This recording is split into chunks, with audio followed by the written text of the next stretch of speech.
بعد از انقلاب 57 در ایران در طول 13 دوره انتخابات ریاست جمهوری 8 نفر رئیس جمهور ایران شدند.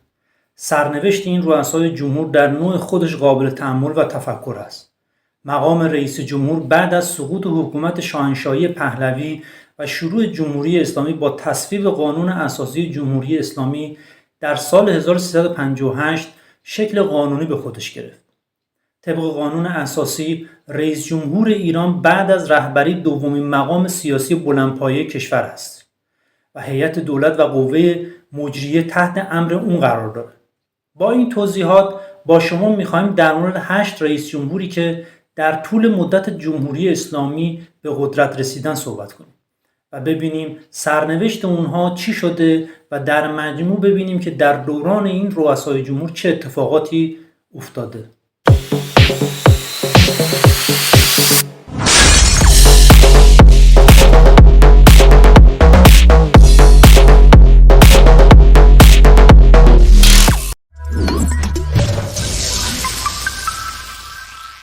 سید ابوالحسن بنی صدر اولین کسی بود که از 15 بهمن 1358 به عنوان رئیس جمهور ایران معرفی شد. بنی صدر تونسته بود بیش از 10,700,000 رأی یعنی حدود 76% آرا رو به خودش اختصاص بده و در اولین انتخابات ریاست جمهوری برنده بشه. بنی صدر متولد 1312 در همدان بود. پدرش سید نصرالله بنی صدرزاده از روحانیون با نفوذ همدان و از دوستان روح الله خمینی بود. بنی صدر در دانشگاه تهران در رشته اقتصاد تحصیل کرد و عضو جبهه ملی شد و بعد از وقایع 15 خرداد سال 1342 برای ادامه تحصیل به فرانسه رفت و از دانشگاه سوربن دکترا گرفت. اون به زبانهای عربی و فرانسه تسلط کامل داشت. بنی صدر به اسلامگرایان چپ و ملیگرایان لیبرال گرایش داشت و در ابتدای کارش از حمایت رهبر انقلاب یعنی روح الله خمینی برخوردار بود. بنی صدر در مجلس خبرگان مخالف واگذاری اختیارات زیاد به ولی فقیه بود. اختلافات بین بنی صدر و سایر جناح‌های سیاسی و به خصوص روحانیون همزمان با چالش‌های ابتدای انقلاب، گروگانگیری سفارت آمریکا و جنگ با عراق باعث شد تا در نهایت مجلس شورای اسلامی در 31 خرداد 1360 به بنی صدر رأی عدم کفایت سیاسی بده. طولانی ترین سخنرانی در مخالفت با بنی صدر در مجلس شورای اسلامی رو مربوط به سید علی خامنه‌ای میدونن.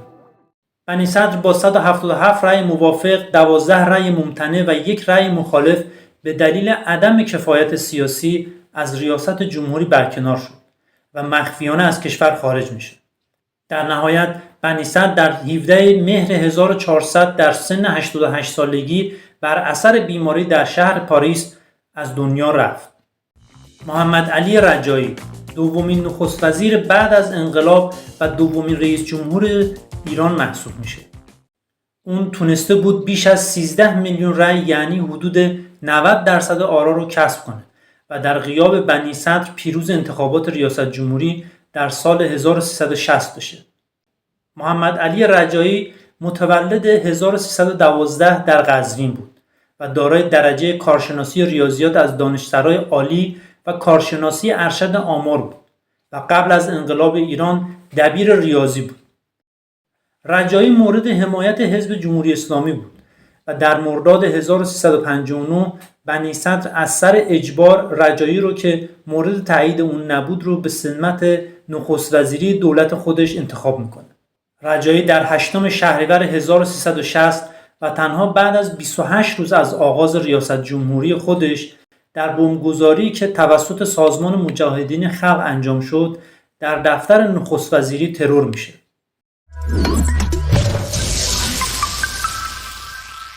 سید علی خامنه‌ای سومین رئیس جمهور ایران هست که بعد از کشته شدن رجایی در انتخاباتی که در سال 1360 انجام شد موفق شد بیش از 16 میلیون رأی یعنی حدود 95% آرا رو به خودش اختصاص بده.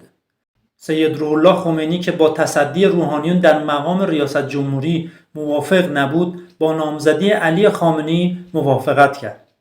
سید علی حسینی خامنه‌ای در سال 1318 در مشهد و از یک خانواده فقیر آذری زبان به دنیا میاد. خامنه‌ای دارای تحصیلات حوزوی بوده و از شاگردان روح الله خمینی رهبر ایران محسوب میشه. سید علی خامنه‌ای دوباره با بیش از 12 میلیون رأی یعنی حدود 85% آرا در انتخابات 1364 برای بار دوم به عنوان رئیس جمهور ایران انتخاب میشه. دوران ریاست جمهوری خامنه‌ای با بخش عمده‌ای از جنگ همراه بود. در این دوران جناح چپ جمهوری اسلامی قدرتمند بود و اون از چهره‌های نسبتاً معتدل محسوب میشد. از مهمترین اقدامات اون در دوران ریاست جمهوریش میشه به سفرهای خارجی که داشت اشاره کرد، طوری که باعث شد سیاست خارجی و دیپلماسی ایران فعالتر بشه و از همه مهمتر قطعنامه 598 شورای امنیت مبنی بر آتش‌بس بین ایران و عراق در دوران ریاست جمهوری سید علی خامنه‌ای اتفاق افتاد. کاهش ارزش پول ملی در برابر دلار آمریکا و هزینه‌های زیاد جنگ از مشکلات عمده این دوران است. سید علی خامنه‌ای با مرگ روح الله خمینی از تاریخ 14 خرداد 1360 از طرف مجلس خبرگان به عنوان رهبر جدید ایران انتخاب میشه. بعد از این انتخاب اون ضمن واگذاری قبل از موعد ریاست جمهوری از میرحسین موسوی خواست تا تاریخ آغاز به کار دولت جدید به کارش ادامه بده. اکبر هاشمی بهرمانی معروف به اکبر هاشمی رفسنجانی چهارمین رئیس جمهور ایران است. هاشمی رفسنجانی در سال 1313 از خانواده‌ای نسبتاً ثروتمند در شهرستان رفسنجان به دنیا آمد. اون در سن 14 سالگی برای تحصیل علوم دینی به حوزه علمیه قم رفت و از شاگردان آیت الله سید حسین طباطبایی بروجردی و روح الله خمینی و حسین علی منتظری بود.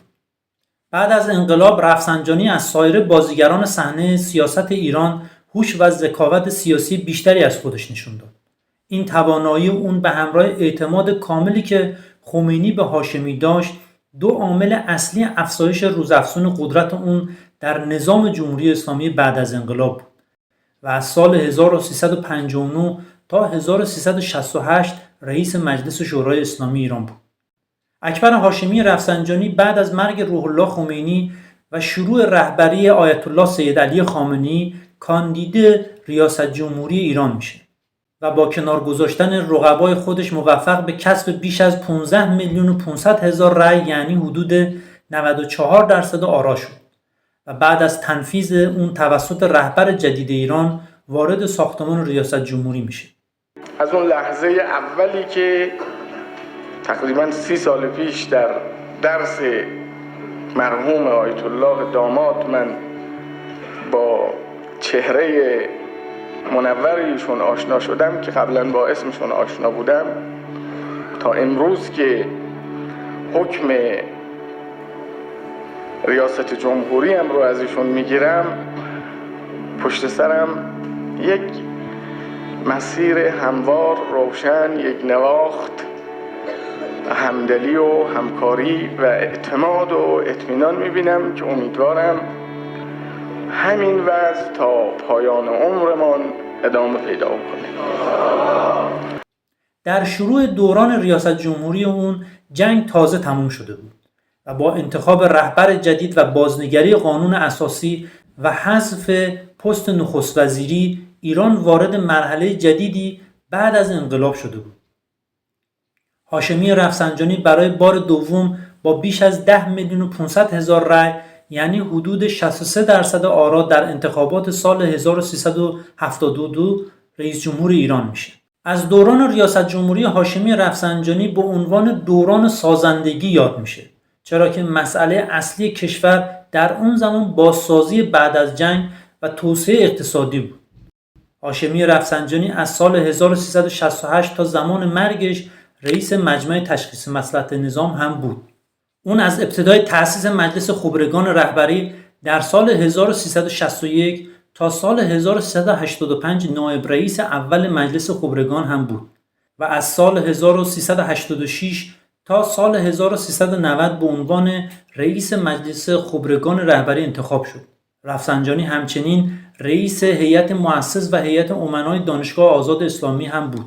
هاشمی رفسنجانی در 19 دی 1395 بر اثر حمله قلبی یا مرگی مشکوک در استخر آب از دنیا میره. سید محمد خاتمی پنجمین رئیس جمهور ایران هست که در سال 1376 با بیش از 20 میلیون رأی یعنی حدود 69% آرا به عنوان رئیس جمهور اصلاح طلب انتخاب شد. سید محمد خاتمی در سال 1322 در اردکان استان یزد متولد شد. خاتمی تا دوره دبیرستان در اردکان یزد درس خوند و در سال 1340 وارد حوزه علمی قم شد. اون علاوه بر تحصیلات حوزوی دارای مدرک کارشناسی فلسفه غرب از دانشگاه اصفهان و مدرک کارشناسی ارشد علوم تربیتی از دانشگاه تهران است. انتخاب خاتمی آغازگر دوره موسوم به دولت اصلاحات یا دوم خرداد بود. مهمترین اقدامات در دوران ریاست جمهوری محمد خاتمی گفتگوی تمدن‌ها و سفرهای خارجی به کشورهایی مثل انگلستان، آلمان، فرانسه و اتریش و سایر کشورهای مهم جهان بود. اون تونست در سیاست داخلی هم آزادی‌های مدنی رو در چارچوب قانون اساسی گسترش بده. خاتمی برای بار دوم با بیش از 21 میلیون رأی یعنی حدود 77% آرا در انتخابات سال 1380 رئیس جمهور ایران شد. رشد اقتصادی بالای 6% و کاهش بدهی‌های خارجی و پایین‌ترین میزان تورم در طول تاریخ جمهوری اسلامی تا به امروز در 8 سال ریاست جمهوری خاتمی اتفاق افتاد. دوره 8 ساله ریاست جمهوری محمد خاتمی آبستن اتفاقات و بحران‌ها و کارشکنی‌های بزرگ و کوچیکی بود که نقطه اوج اون در 18 تیر ماه 1378 با حمله به کوی دانشگاه اتفاق افتاد. مهمترین موضوع سیاسی دوران ریاست جمهوری محمد خاتمی افشا و اعلام رسمی وجود عوامل خودسر در وزارت اطلاعات جمهوری اسلامی ایران بود که عامل قتل‌های زنجیری از سال 1369 تا سال 1377 محسوب می‌شدند. خاتمی بعد از پایان دوره ریاست جمهوری بنیاد باران یا به معنی بنیاد آزادی رشد و آبادانی ایران رو تأسیس کرد و مسئولیت مرکز بین‌المللی گفتگوی تمدن‌ها را هم به عهده گرفت. خاتمی به خاطر همراهی در اعتراضات مربوط به انتخابات سال 1388 و حمایت از جنبش سبز با حمله نیروهای لباس شخصی به خودروی حامل اون مواجه شد. ممنوع خروجی خاتمی هم در سال 1392 وقتی بر روی زبان افتاد که قصد داشت در مراسم درگذشت نلسون ماندلا شرکت کند. ممنوع تصویری یا محدودیت رسانه‌ای و ممنوع خروجی از کشور اقداماتی هستند که علیه خاتمی شکل گرفته. به نظر شما اگر محمد خاتمی به عنوان سومین رهبر جمهوری اسلامی انتخاب بشه وضعیت ایران چطور میشه؟ حتما نظرتون رو برای ما کامنت کنید. محمود احمدی نژاد ششمین رئیس جمهور ایران هست. محمود احمدی نژاد در انتخابات ریاست جمهوری سال 1384 در رقابتی سخت به اتفاق هاشمی رفسنجانی به مرحله دوم انتخابات ریاست جمهوری رسید و در نهایت با کسب بیش از 17 میلیون رأی یعنی حدود 64% آرا با شکست دادن هاشمی رفسنجانی وارد ساختمان ریاست جمهوری شد. احمدی نژاد سال 1335 در بخش آرادان از توابع گرمسار به دنیا آمد و در رشته مهندسی عمران و ساختمان از دانشگاه علم و صنعت تهران فارغ التحصیل شد و در سال 1376 مدرک دکترای مهندسی برنامه‌ریزی و حمل و نقل ترافیک رو گرفت. احمدی نژاد از سال 1372 تا سال 1376 اولین استاندار اردبیل و از سال 1382 تا 1384 شهردار جنجالی تهران بود. در انتخابات پرالتهاب سال 1388 با بیش از 24 میلیون رأی یعنی حدود 63% آرا برای بار دوم روی صندلی ریاست جمهوری نشست. این انتخابات به خاطر رقابت شدید احمدی نژاد با میرحسین موسوی و کروبی با مشارکت 85% واجدین شرایط برگزار شد، طوری که به عنوان بیشترین مشارکت مردمی در طول تاریخ انتخابات ریاست جمهوری ایران محسوب میشه. با اعلام نتیجه انتخابات 3 نفر از کاندیداهای رقیب احمدی نژاد یعنی میرحسین موسوی، مهدی کروبی و محسن رضایی نتیجه انتخابات رو زیر سوال بردند و باعث شکلگیری بزرگترین اعتراض مردمی علیه جمهوری اسلامی طی 30 سال قبل از اون تاریخ شد. در 25 خرداد سال 1388 حدود 3 میلیون نفر از معترضان با حضور میرحسین موسوی و دیگر سران اصلاح طلب از جمله محمد خاتمی رئیس جمهور سابق ایران و مهدی کروبی دیگر نامزد معترض انتخابات در راهپیمایی بزرگی در خیابان‌های مرکزی تهران از میدان امام حسین تا میدان آزادی شرکت کردند که بزرگترین راهپیمایی ضد دولتی از زمان انقلاب 1357 لقب گرفت. در نهایت اعتراضات به مداخله نیروهای امنیتی به خشونت کشید و احمدی نژاد در نطقی معترضان را خس و خاشاک خطاب کرد. 70,000 تماشاچی میرن، اون کسی که تیمش باخته وقتی میاد بیرون عصبانیه و به هر دری میزنه. حالا 4 تا خس و خاشاک این گوشه ها یک کاری میکنن. آیت الله خامنه‌ای رهبر ایران از صحت انتخابات دفاع کرد و اعتراضات را فتنه لقب داد. اما هاشمی رفسنجانی از معترضان حمایت کرد و این باعث اختلاف نظر بین رهبر جمهوری اسلامی ایران و هاشمی رفسنجانی رئیس مجمع تشخیص مصلحت نظام شد. برگزاری جلسات هیئت دولت در قالب سفرهای استانی و سهام عدالت و پرداخت یارانه نقدی، کاهش شدید ارزش پول ملی، افزایش 3 برابری قیمت دلار و ساخت بیش از 4 میلیون مسکن مهر، انکار واقعه هولوکاست، ارجاع پرونده هسته‌ای ایران به شورای امنیت، کاهش ذخیره ارزی در بانک مرکزی، بیشترین درآمد نفتی بعد از انقلاب، همه در دوران 8 سال ریاست جمهوری احمدی نژاد اتفاق افتاد. احمدی نژاد در حال حاضر عضو مجمع تشخیص مصلحت نظام و دانشیار دانشگاه علم و صنعت ایران هست. اون با انتقاد از برخی سیاست‌های دولت‌های بعد از خودش در صحنه سیاست کشور موافق و مخالفانی داره. حسن روحانی 7مین رئیس جمهور ایران بعد از انقلاب محسوب میشه. حسن روحانی با کسب بیش از 18 میلیون رای، حدود 51% آرا در انتخابات 1392 با شعار دولت تدبیر و امید پیروز شد. همچنین در انتخابات 1396 با بیش از 23 میلیون رای و کسب 57% آرا برای بار دوم به عنوان رئیس جمهور ایران انتخاب شد. حسن روحانی در سال 1329 و در شهرستان سرخه استان سمنان به دنیا آمد و بعد از گذراندن دروس حوزوی در قم در رشته حقوق قضایی از دانشگاه تهران فارغ التحصیل شد. بعد از انقلاب مدرک کارشناسی ارشد در رشته حقوق عمومی و مدرک دکترا در رشته حقوق اساسی رو از انگلستان دریافت میکنه. حسن روحانی 5 دوره نماینده مجلس بود و از سال 1368 به مدت 16 سال از طرف آیت الله خامنه‌ای دبیر شورای عالی امنیت ملی بود. توسعه سیاست خارجی در دوره اول ریاست جمهوری حسن روحانی که منجر به توافق با کشورهای 5+1 در مورد پرونده هسته‌ای ایران شد و آزاد شدن بخشی از سرمایه بلوکه شده ایران در خارج رو میشه از دستاوردهای مهم این دوران عنوان کرد. تورم افسار گسیخته، کاهش شدید ارزش پول ملی و افزایش 3 برابری قیمت دلار آمریکا در مقابل پول ملی، افزایش سطح نارضایتی مردم از شرایط اقتصادی و افزایش 3 برابری قیمت بنزین که منجر به وقوع 2 اعتراض بزرگ و سراسری در دی سال 96 و آبان سال 98 علیه کل نظام شد، پاره کردن برجام توسط رئیس جمهور آمریکا یعنی دونالد ترامپ و رکود اقتصادی، افزایش تحریم‌ها، اختلاس‌های مالی بزرگ، کشته شدن قاسم سلیمانی، ثبت بالاترین نرخ تورم در 60 سال اخیر ایران و وقوع کووید 19 در دوران ریاست جمهوری حسن روحانی اتفاق افتاد. سید ابراهیم رئیس السادات معروف به ابراهیم رئیسی 8مین رئیس جمهور ایران هست که با بیش از 18 میلیون رای یعنی حدود 62% آرا در انتخابات بحث برانگیز 1400 پیروز شد و دولت خودش رو دولت مردمی ایران قوی عنوان کرد. ابراهیم رئیسی متولد سال 1339 در مشهد هست.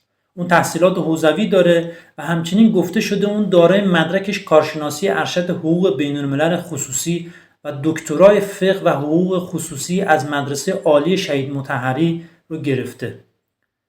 البته در مورد تحصیلات ابراهیم رئیسی انتقادات و شایعاتی هم وجود داره که حتما شما خودتون شنیدید. ابراهیم رئیسی در سن 20 سالگی دادیار و بعداً دادستان کرج میشه و بعدها به عنوان دادستان تهران منصوب میشه و مورد توجه آیت الله خمینی قرار میگیره، طوری که پرونده‌های مهم قضایی رو به اون میسپاره. رئیسی به عنوان جانشین وقت دادستان تهران در اعدام زندانیان سیاسی در استان تهران در سال 1367 نقش داشت. رئیسی حدود 10 سال هم ریاست سازمان بازرسی کل کشور رو به عهده داشت و در 3 دوره عضو مجلس خبرگان رهبری هم بود. اون در اسفند 1394 با حکم سید علی خامنه‌ای به سمت تولیت آستان قدس رضوی منصوب شد و در سال 1397 به عنوان رئیس قوه قضاییه معروف شد. در دوران ریاست جمهوری رئیسی کاهش ارزش پول ملی و افزایش قیمت دلار آمریکا از 25,000 تومان به حدود 60,000 تومان اتفاق افتاد که باعث افزایش نرخ تورم و شرایط سخت اقتصادی شد. اعتراضات مربوط به مرگ مهسا امینی و جنبش زن زندگی آزادی بزرگترین چالش داخلی در دوره ریاست جمهوری اون به حساب میاد. در سیاست خارجه با کمک امیر عبداللهیان وزیر امور خارجه تونست با عربستان و کشورهای عربی دیگه ارتباطات خوبی برقرار کنه. از طرف دیگه با مذاکرات پشت پرده با آمریکا فروش نفت ایران و درآمد نفتی ایران 3 برابر شد. سفر به کشورهای چین و روسیه نشون دهنده تغییر رویکرد جمهوری اسلامی به سیاست خارجی و گرایش به سمت شرق داره، طوری که ایران به عضویت کامل سازمان همکاری‌های شانگهای درآمد. ابراهیم رئیسی در دیدار با رئیس جمهور آذربایجان و بعد از افتتاح سد قیز در استان آذربایجان شرقی و به همراه حسین امیر عبداللهیان وزیر امور خارجه خودش و محمد علی آل هاشم امام جمعه تبریز و مالک رحمتی استاندار آذربایجان شرقی در راه بازگشت به تبریز به دلیل سقوط مشکوک بالگر در ارتفاعات نزدیک به ورزقان کشته میشه.